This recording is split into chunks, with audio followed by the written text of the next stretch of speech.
মুর্শিদাবাদের শমশেরগঞ্জে বাবা ছেলেকে খুনের ঘটনায় দুজনকে গ্রেফতার করেছে পুলিশ। 12 তারিখ হরগোবিন্দ দাস এবং তার ছেলে চন্দন দাসকে কুপিয়ে খুন করে দুষ্কৃতীরা। নৃশংস এই হত্যাকাণ্ডে বীরভূম এবং মুর্শিদাবাদ থেকে গ্রেফতার করা হয়েছে দুজনকে। ধৃত দুই ভাই কালু এবং দিলাবর নাদাব। বাকিদের খোঁজে তল্লাশি চালাচ্ছে পুলিশ। ফাস্ট ফুড তো ফাস্ট লাইফ এর একটা পার্ট, সো প্রবলেম তো হবেই, বাট আমার সলিউশন তারা। 5 দশক ধরে গ্যাস অম্বল ও পেটের সমস্যার একমাত্র সমাধান গ্যাস নল। গুজব রুখতে সোশ্যাল সাইটে নজর পুলিশের।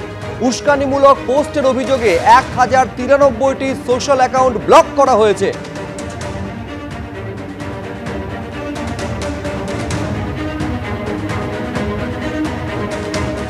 হরগোবিন্দ দাস এবং চন্দন দাস, যারা সম্পর্কে বাবা এবং ছেলে, এই মামলার তদন্তে আমরা একটা বিশেষ investigation team, special investigation team set গঠন করি। আমরা এলাকা থেকে গত দুদিনে বিস্তারিত সিসিটিভি ফুটেজ আমরা সংগ্রহ করি। সেই সিসিটিভি ফুটেজ প্রত্যেকটা আমরা খতিয়ে দেখি এবং বেশ কয়েকজন দুষ্কৃতীকে আমরা চিহ্নিত করতে সক্ষম হই, যারা খুনের ঘটনায় প্রত্যক্ষভাবে জড়িত ছিল।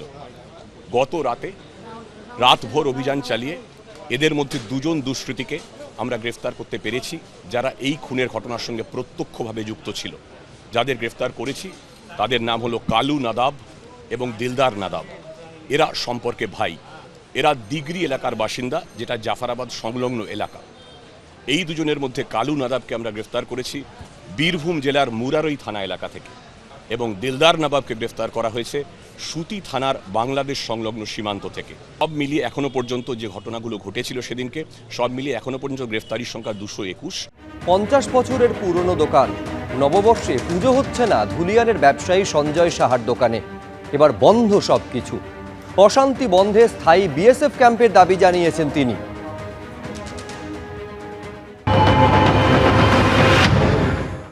বাঙালির অত্যন্ত শুভ দিন আজকে 1432-এ পড়ল, কিন্তু এখানকার মানুষের জীবনে কিন্তু আজকে যে পয়লা বৈশাখ তা কার্যত উবে গিয়েছে।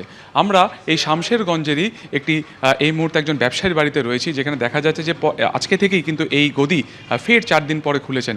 আজকে পয়লা বৈশাখ এবং সেই মোতাবেক কার্ডও কিন্তু ছাপানো হয়ে গিয়েছিল, কিন্তু শেষ মুহূর্তে এই ঘটনার জেরে আজকের সমস্ত অনুষ্ঠান বা সবথেকে বড় কথা যে পুজো বা যে শুভ সূচনা করা হয়, সেই শুভ সূচনাও কিন্তু আজকে করা যায়নি বা হালখাতাও তারা করতে পারেননি।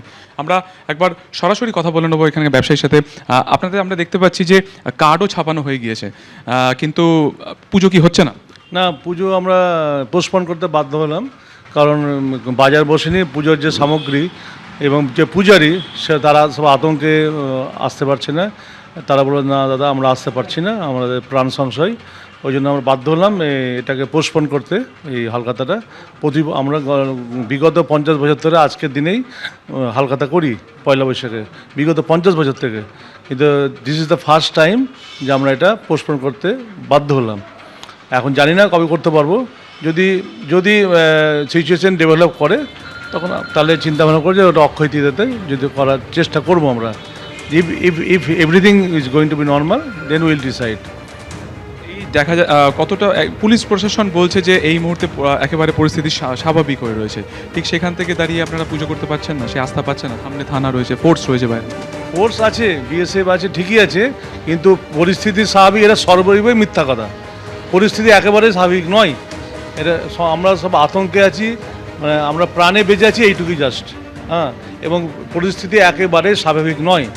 এবং আমরা প্রশাসনের কাছে বা আপনারা চ্যানেলের মাধ্যমে করজোরে অনুরোধ করছি যেন বিএসএফ যেন পার্মানেন্ট ডিপ্লয়মেন্ট এখানে হয়, কারণ এটা বর্ডার জাস্ট আমাদের the other side of the river, just Bangladesh border, এবং মিসক্রিয়েন্টস অফ বাংলাদেশ থেকে আসছে এখানে। 50 বছর ধরে তিনি কিন্তু এখানে পুজো করেন, কিন্তু এবছর তিনি করতে পারছেন না। আমরা দেখতে পাচ্ছি যে কার্ড পর্যন্ত ছাপানো হয়ে গিয়েছিল, কিন্তু শেষ মুহূর্তে অশান্তির জেরে কার্যত আজকে বাঙালির একেবারে বছরের যে প্রথম দিন পয়লা বৈশাখ বা হালখাতার দিন, আনন্দের দিন, তা কার্যত বিষাদে পরিণত হয়েছে। ক্যামেরায় অতনু কুণ্ডুর সঙ্গে সুকান্ত মুখোপাধ্যায়, এবিপি আনন্দ।